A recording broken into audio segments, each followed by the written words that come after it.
আমরা পশ্চিম বাংলায় বসবাস করি। তো এই ভোট আমাদের বাংলার সংস্কৃতি এবং বাংলার অধিকারের ভোট।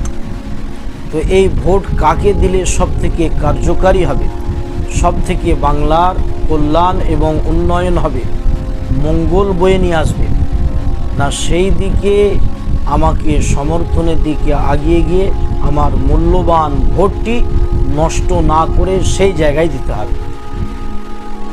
আজকে বাংলা জুড়ে বিভিন্ন রাজনৈতিক দল মানুষের কাছে প্রচার করছে, প্রলোভন দেখাচ্ছে, লোভ দেখাচ্ছে।